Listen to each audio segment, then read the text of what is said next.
Hello friends, कल हमने संयुक्त परिवार की परिभाषाएं देखी थी कि संयुक्त परिवार किसे कहते हैं। इसे हम समझा था कि संयुक्त परिवार में क्या क्या चीजें होती हैं, क्या इसके गुण होते हैं। संयुक्त परिवार के संयुक्त परिवार में 3 से 4 पीढ़ियों के लोग एक साथ रहते हैं। उसमें कभी कभी 50 से 60 लोग भी हो जाते हैं।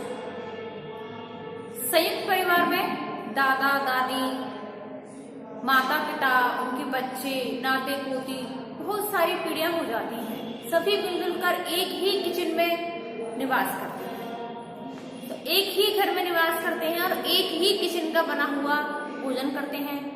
सामान्यतः उनका पूजा घर भी एक होता है, एक ही पूजा घर में पूजा करते हैं। तो इस तरह के जो लोग होते हैं वो संयुक्त परिवार में एक साथ निवास करते हैं। अब आते हैं आज हमारे संयुक्त परिवार के लाभ एवं दोष।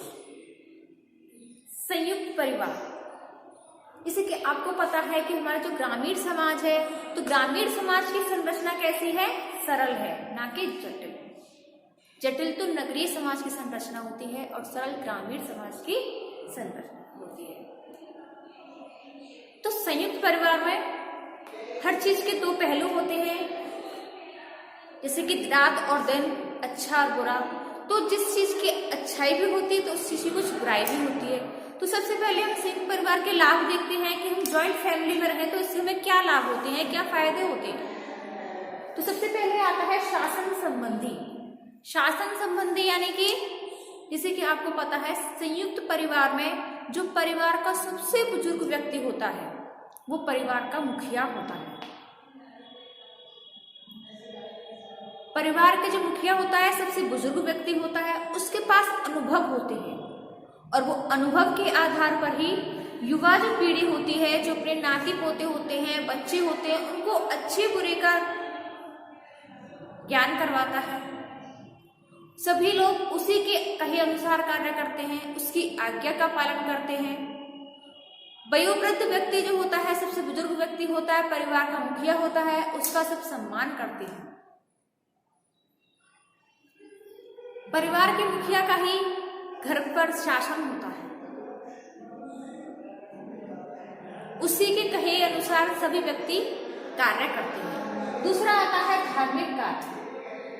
तो जैसे कि स्टूडेंट्स आपको पता है संयुक्त परिवार में 3 से 4 पीढ़ी के लोग रहते हैं। हर परिवार का अपने अपने देवी देवता होते हैं, अपने अपने पूर्वज होते हैं, गुरु होते हैं। सभी अपनी अपनी पूजा पाठ में लगे रहते हैं। धार्मिक कर्मकांड है, हवन है, पूजा है। तो संयुक्त परिवार में जो सभी लोग होते हैं, सभी मिलजुल कर एक साथ देवी देवताओं की पूजा करते हैं। कोई भी तीज त्योहार हो, सभी मिलजुल कर एकत्रित होकर एक साथ मनाते हैं। क्योंकि एकल परिवार में पति पत्नी और उनके बच्चे होते हैं और वही अपने तीज त्योहार मना लेते हैं। लेकिन संयुक्त परिवार में जितने भी सभी सदस्य होते हैं, सभी एकत्रित होकर के एक ही स्थान पर कोई भी तीज त्योहार हो, पूजा पाठ हो, सभी कार्य मिलजुल कर करते हैं। अगला आता है मार्गदर्शन। मार्गदर्शन, संयुक्त परिवार में मार्गदर्शन का कार्य कौन करता है? परिवार का मुखिया, क्योंकि उसके पास ज्ञान होता है, अनुभव होता है, एक्सपीरियंस होता है। उसी के आधार पर वो अपनी युवा पीढ़ी को मार्गदर्शित करता है, उनको अच्छे बुरे का ज्ञान करवाता है। उनके लिए किस कार्य में भलाई है, किस कार्य को करना है, किस तरह से करना है, इन सब का ज्ञान परिवार का मुखिया ही करवाता है। अगला आता है मनोरंजन। परिवार में बहुत सारे लोग होते हैं, हंसी मजाक होती है, कहीं बच्चे रोते हैं, कहीं खेलते हैं, कहीं देवर भाभी आपस में मजाक करते हैं, कहीं देवरानी जेठानी आपस में कलह करती हैं, छोटी मोटी नोकझोंक होती रहती है, कहीं ननद भौजाई, कभी सास बहू, ये सभी लड़ते झगड़ते से रहते हैं। तो इनमें टाइम पास हो जाता है। इसके साथ ही जब बड़ा परिवार होगा तो उनके घर पे अतिथियों मेहमानों का भी आना जाना लगा रहता है। कभी किसी भाभी के भाई आए हैं उनको लेने के लिए, कभी अपनी बहन को लेने जाना है, कहीं कोई ताश खेल रहा है, कहीं कोई कुछ खेल रहा है, कहीं कुछ कार्य करते, मतलब आपस में इतनी भीड़ भाड़ लगी रहती है, इतने परिवार के जो लोग होते हैं आपस में एक दूसरे बातचीत करी करके काम काजों में टाइम पास हो जाता है, पता ही नहीं चलता है। बच्चों के साथ मनोरंजन करते रहते हैं, उनसे हंसी मजाक करी, उनसे बातचीत करी, उनका रोना धोना खेलना, इस तरह का उनका समय कब व्यतीत हो जाता है व्यक्ति को पता ही नहीं चलता है, यानी कि मनोरंजन में ही उनका टाइम निकल जाता है। अब आता है बच्चों के पालन पोषण में योगदान। जो जॉइंट फैमिली होती है, जॉइंट फैमिली में बच्चे अपना दादा दादी, ताऊ ताई जो भी होते हैं परिवार के सदस्य, उन सभी के साथ बच्चे आपस में सहयोग की भावना, दया, सहिष्णुता, हम की भावना, ये सभी सीख जाते हैं। बच्चे आपस में ही पल बढ़ जाते हैं, माता पिता को तो पता ही नहीं चलता कि बच्चे क्या कर रहे हैं, कैसे क्या हो रहा है। उनके दादा दादी उनको अच्छी अच्छी कहानियां सुनाते हैं, उनको कथाएं सुनाते हैं, जिससे कि उनमें सहिष्णुता, दया की भावना जागृत हो जाती है। परिवार के जो माता पिता होते हैं, जो दादा दादी होते हैं, बच्चों को खाना पीना खिला देते हैं, उनको टाइम से दूध पिला देते हैं, नहलाना धुलाना जो भी होता है, संयुक्त परिवार में सभी मिलजुल करके कार्य करते हैं, जिससे कि बच्चों का पता ही नहीं चलता है कब वो बड़े हो जाते हैं। अब आता है धन का उचित उपयोग। जो परिवार का जो मुखिया होता है वो सभी की जो आय होती है वो एक जगह ही एकत्रित करके रखता है और उसको उपयोग कहाँ करना है, किस खर्च में अधिक उपयोग करना है, किस खर्च में कम करना है, इसका निर्णय भी स्वयं लेता है। परिवार का मुखिया ही धन का आय व्यय का ब्यौरा रखता है, वही धन का उपयोग करता है। अब आता है संपत्ति के विभाजन से बचा। क्योंकि संयुक्त परिवार में सभी लोग एक साथ रहते हैं, सभी लोग एक जगह रहते हैं, तो उनको संपत्ति का बंटवारे का मतलब ही नहीं होता है।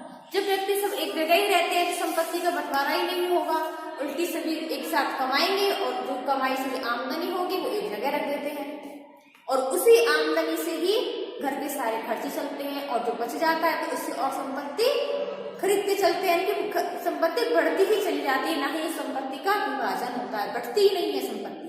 क्योंकि संयुक्त परिवार में सभी एक जगह एकत्रित रहते हैं, बंटवारा नहीं होता है। अगला आता है श्रम विभाजन। तो श्रम विभाजन आपको पता है कि 2 भागों में डिवाइड होता है, एक तो लिंग के आधार पर और दूसरा आयु के आधार पर। लिंग के आधार पर सिर्फ पुरुष और स्त्री, और आयु कोई कम आयु का है तो अधिक आयु का। तो जो स्त्रियां होती हैं वो घर के कामकाज करती हैं, बच्चों का पालन पोषण करती हैं, घर के कार्य करती हैं, और जो पुरुष होते हैं वो घर से बाहर का कार्य करते हैं, खेती करते हैं, कमाई करते हैं। और आयु के आधार पर देखें तो बच्चे जो होते हैं वो छोटे मोटे करके काम करते हैं, बुजुर्ग व्यक्ति होते हैं वो सलाह देते हैं, उनको मार्गदर्शन देते हैं, और जो बीच की एज के जो लोग होते हैं जो खेत पर काम कर सकते हैं, मतलब आयु के हिसाब से भी डिवाइड रहता है काम। कोई बाजार से सामान लाना होता है, कहीं आने जाने का कार्य होता है, खेती का कार्य करना होता है। तो इस तरह से श्रम विभाजन भी संयुक्त परिवार में होता है। संयुक्त परिवार में बहुत से काम होते हैं, स्त्रियां भी अपने आप काम बांट लेती हैं, जैसे कोई किचन का कार्य करती है, कोई कपड़े धोती है, कोई भैंस का कार्य करती है, कोई कुछ कार्य करती है। तो इस तरह से श्रम विभाजन संयुक्त परिवार में आसानी से देखा जा सकता है। अगला आता है संकट का बीमा। जो संयुक्त परिवार होता है संकट के समय में एक साथ खड़ा रहता है, यानी कि मान के चलिए लाइफ इंश्योरेंस, जीवन बीमा है, संयुक्त परिवार संकट का बीमा है। संयुक्त परिवार में संकट की घड़ी में सभी एक साथ रहते हैं। जैसे कोई बड़ा बुजुर्ग होता है वो अपने कोई भी कार्य करने में असमर्थ होता है, तो ऐसे घड़ी में जो संयुक्त परिवार होता है उसके सभी सदस्य होते हैं उस बुजुर्ग की सेवा करते हैं। कहीं कोई गिर जाए, कोई एक्सीडेंट हो जाए, किसी के हाथ पैर टूट जाए, तो ऐसे घड़ी में संयुक्त परिवार एकजुट होकर के उस व्यक्ति की सेवा करते हैं, सब में मिलजुल कर कार्य करते हैं, किसी को किसी का अभाव है क्योंकि सभी लोग एक साथ रहते हैं। अगला आता है संस्कृति की रक्षा। संस्कृति ग्रामीण क्षेत्रों में अधिक देखने को मिलती है। जो गांव के जो लोग होते हैं संयुक्त परिवार में अपनी संस्कृति को बचाए हुए रखते हैं, संस्कृति की रक्षा करते हैं।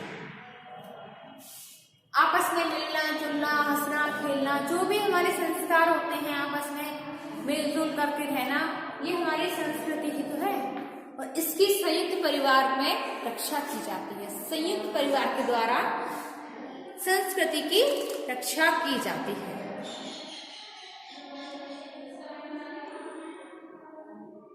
जो हमारे सामाजिक रीति रिवाज होते हैं, रूढ़ियां होती हैं, प्रथाएं होती हैं, रीति रिवाज होते हैं, वो संयुक्त परिवार में सभी लोग उन प्रथाओं को, उन रूढ़ियों का अनुशासन करते हैं, उनका पालन करते हैं। अब आती है अनुशासन एवं नियंत्रण। तो संयुक्त परिवार में अनुशासन एवं नियंत्रण भी होता है। जैसे बड़े बुजुर्गों का कहना मानना, उनके पैर छूना, आदर सत्कार करना, उन पर कंट्रोल करना कि कहीं जाना आना सबका कहना मानना है। बच्चों पर भी नियंत्रण रहता है, कहीं कोई गलत रास्ते पर ना चला जाए, कोई गलत कार्य ना करे, चोरी ना करे, झूठ ना बोले। तो इस तरह के संयुक्त परिवार में सभी दादा दादी होते हैं, पूरा परिवार होता है, तो उन बच्चों पर निगरानी का कार्य भी संयुक्त परिवार करता है।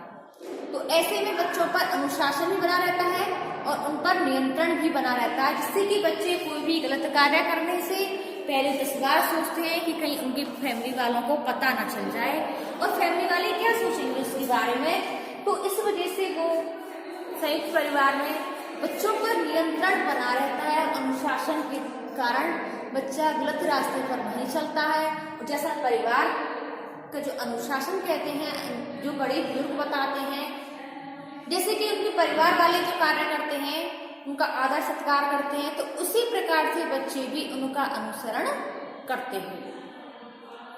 अब आता है राष्ट्रीय एकता एवं देश। जैसे कि संयुक्त परिवार में सहिष्णुता, दया, हम की भावना, प्रेम, सहानुभूति, ये सभी भावनाएं संयुक्त परिवार से बच्चा सीखता है। जिस परिवार से बच्चा ये सब सीख जाता है तो उसका लगाव समाज से हो जाता है। परिवार से तो होता ही है, तो परिवार के साथ साथ धीरे धीरे उसका लगाव समाज से होने लगता है।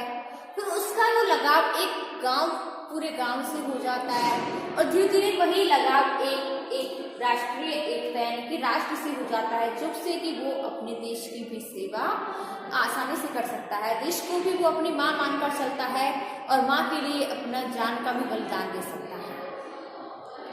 संयुक्त परिवार में सहिष्णुता, दया, प्रेम, इन सबको वो आसानी से सीख जाता है, जिसके कारण वो अपना जीवन देश सेवा में भी आसानी से लगा सकता है। क्योंकि परिवार के सदस्य संयुक्त परिवार में काफी सारे होते हैं, तो उसका परिवार से भी लगाव कम हो जाता है और वो अपना लगाव देश के प्रति भली भांति लगा सकता है। क्योंकि अगर परिवार में सदस्य कम होते हैं तो उसका लगाव परिवार की तरफ अधिक हो जाता है, लेकिन अगर सदस्य ज्यादा है तो उसका लगाव सोचता है कि जो हमारे पेरेंट्स हैं उनका ध्यान तो रखने के लिए और है, लेकिन हम अपना ध्यान अगर देश के लिए लगाएंगे तो देश कार्य के लिए भी हमारा जीवन काम आएगा। अगला है सामाजिक सुरक्षा। जो संयुक्त परिवार होता है, संयुक्त परिवार के लिए सदस्यों के लिए सामाजिक सुरक्षा प्रदान की जाती है, यानी कि सामाजिक सुरक्षा उन्हें प्राप्त होती है। संयुक्त परिवार में सदस्यों की संख्या अधिक होती है, जिससे कि उनको सामाजिक सुरक्षा प्रदान होती है। सामाजिक सुरक्षा के लिए उनका भरण पोषण करने के लिए उनका परिवार होता है। जब नव वर वधू आते हैं तो उनका भरण पोषण का खर्चा भी परिवार उठाता है। बच्चे होते हैं तो उनकी जिम्मेदारी के लिए भी परिवार होता है। संयुक्त परिवार में बुजुर्गों के लिए अनाथों के लिए, जो विधवा बहन बेटियां होती हैं या परित्यक्त यानी तलाकशुदा बहन बेटियां होती हैं, उनके लिए भी संयुक्त परिवार में उनको आसानी से जगह मिल जाती है, यानी कि आसानी से वो रह सकती हैं। उनका भरण पोषण का खर्चा भी संयुक्त परिवार यानी कि सभी जो उनका संयुक्त कोष होता है उनमें से ही उनका भरण पोषण चलता है। तो इस तरह से संयुक्त परिवार में सामाजिक सुरक्षा भी उनको प्राप्त होती है। संयुक्त परिवार में सामाजिक दृष्टि से लोगों को सामाजिक सुरक्षा प्राप्त होती है। अब आती है हमारी, जैसे कि हमने देखा कि हर चीज के जैसे कि हमने देखा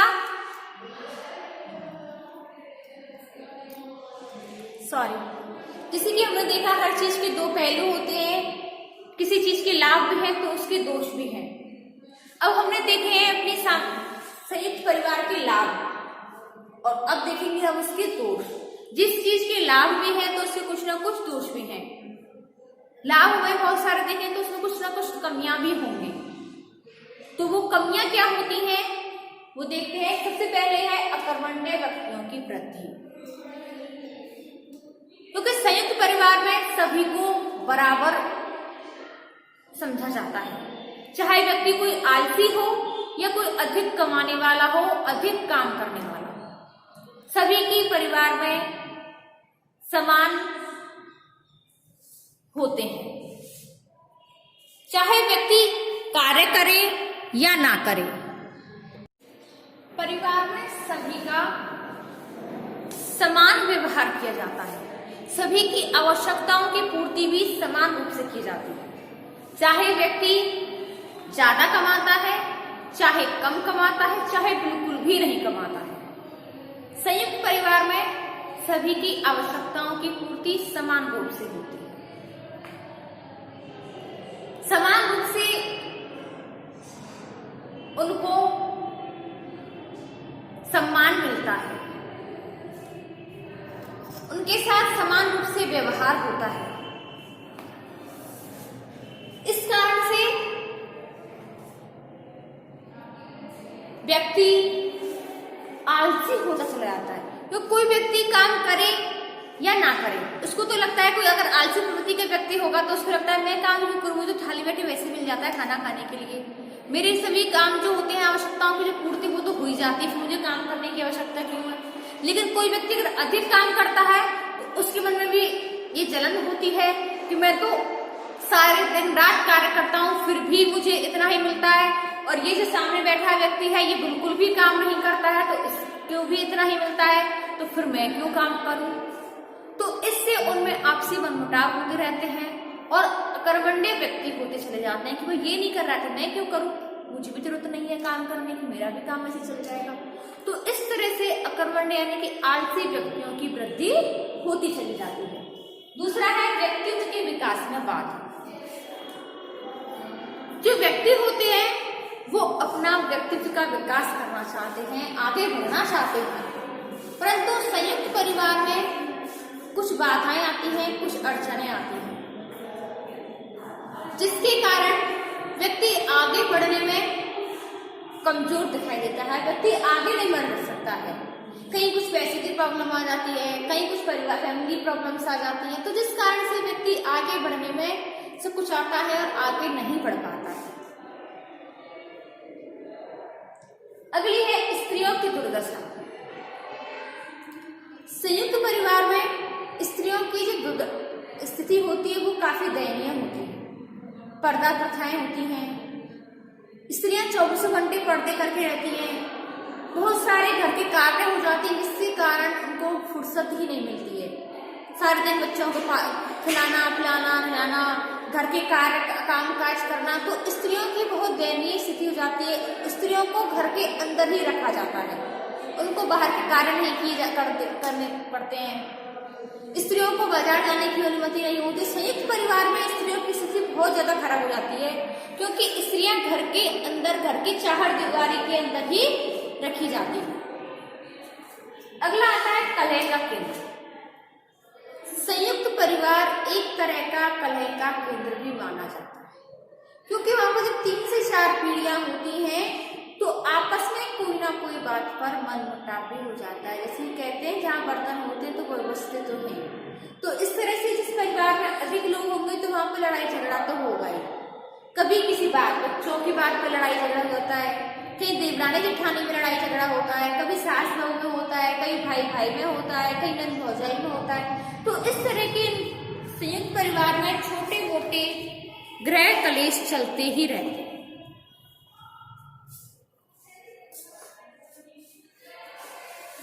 संयुक्त परिवार में हमेशा किसी न किसी बात पर छोटे मोटे गृह कलेश चलते ही रहते हैं।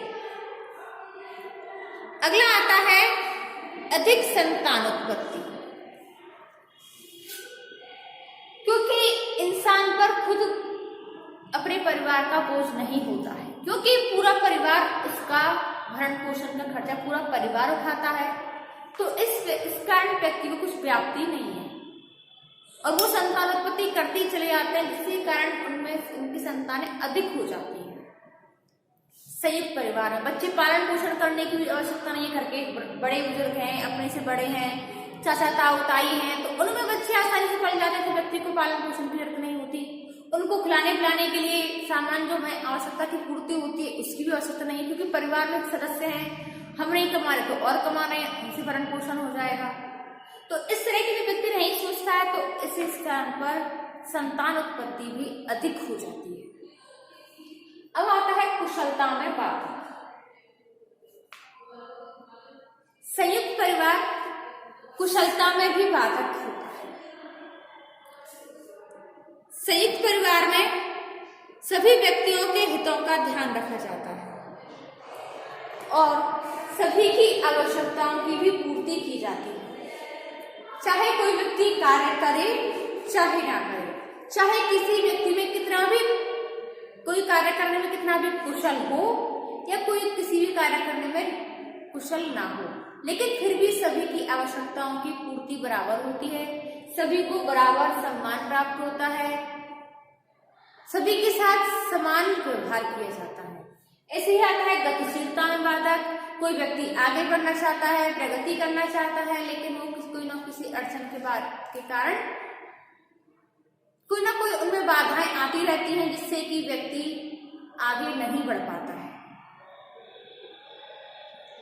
अगला आता है गोपनीय स्थान का अभाव। जब संयुक्त परिवार में सदस्यों की संख्या बहुत अधिक होती है परंतु जगह कम होती है, कमरे कम होते हैं, जगह का अभाव होता है, जिससे कि जो दंपत्ति होती है तो उन्हें एकांत नहीं मिल पाता है, गोपनीय स्थान नहीं मिल पाता, जिससे कि पति पत्नी एक साथ कुछ समय बिता सकें, कुछ बातचीतें कर सकें।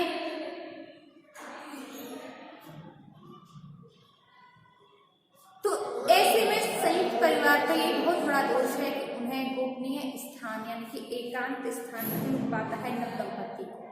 तो जब नव दंपत्ति को एक गोपनीय स्थान नहीं मिल पाता है जहां वो एकांत से रह सके, तो इस तरह से थोड़ी सी उन दोनों के बीच में कुछ प्रॉब्लम्स हो जाती हैं, कुछ दिक्कतें आती हैं, जिससे कि पारिवारिक कलह हो जाता है उन दोनों के बीच में कुछ। अब आता है कर्ता की शिक्षा।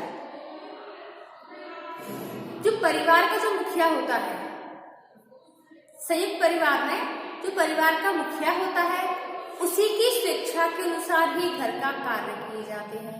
क्या करना है, क्या नहीं, कहाँ जाना है, क्या नहीं करना है, तो ये सभी इच्छाएं परिवार के मुखिया पर ही डिपेंड करती हैं और परिवार का जो मुखिया जो निर्णय लेता है उस निर्णय का पालन सभी को करना होता है, चाहे वो हम उस कार्य करने के लिए तैयार हैं चाहे नहीं है, लेकिन परिवार के मुखिया का कहना है मानना है और परिवार के मुखिया के अनुसार ही कार्य करना है। अगला है सामाजिक समस्याओं के पोषण। जो सामाजिक समस्याएं होती हैं जैसे पर्दा प्रथा है, बाल विवाह है, ये सभी संयुक्त परिवार में अधिक देखे जाते हैं और इन सभी का पोषण जो होता है वो संयुक्त परिवार में होता है। संयुक्त परिवार में ये समस्याएं अधिक पनपती हैं, कम उम्र में विवाह कर दिया जाता है, कभी कभी किसी कारण से उनके पति खत्म हो जाते हैं, मर जाते हैं, तो उन विधवाओं को संयुक्त परिवार में रखा जाता है। किसी तरह से कोई विवाद हो गया, तो तलाक हो गया, तो वो लड़कियां घर में रहती हैं, उनका पुनर्विवाह नहीं किया जाता है। तो अगर लड़कियां परिपक्व होकर के उनको शादी करें, लड़के हो, तो उनमें ये समस्या नहीं होती है। लेकिन सामाजिक समस्या है वो संयुक्त परिवार में अधिक पाई जाती है, जिसके कारण संयुक्त परिवार में ये समस्याएं आती ही रहती हैं और ये समस्याएं कम होने का नाम नहीं ले रही हैं, बल्कि बढ़ती ही जा रही हैं। अगला है सुस्त एवं नीरस वातावरण। संयुक्त परिवार में अधिक लोग होने के कारण घर का जो वातावरण होता है कलह युक्त होता है, जिसके कारण वहां का वातावरण अधिक शुष्क और नीरस हो जाता है। सभी लोग अपने अपने कार्यों में व्यस्त रहते हैं, आपस में थोड़ा मनमुटाव होता रहता है, कहीं आने जाने में भी दिक्कत होती है, कहीं कोई भी कार्य होता है तो सब हर कार्य में दिक्कत रहती है। तो स्टूडेंट्स, जैसे कि हमने आपको बताया कि हर चीज के दो पहलू होते हैं, अच्छा भी होता है तो कोई बुरा भी होता है। तो जैसे संयुक्त परिवार के कुछ गुण भी हैं तो उसके कुछ दोष भी हैं, और आज हमने संयुक्त परिवार के गुण एवं दोष दोनों के बारे में जाना है। इससे आगे हम देखेंगे अपनी नेक्स्ट वीडियो में। धन्यवाद।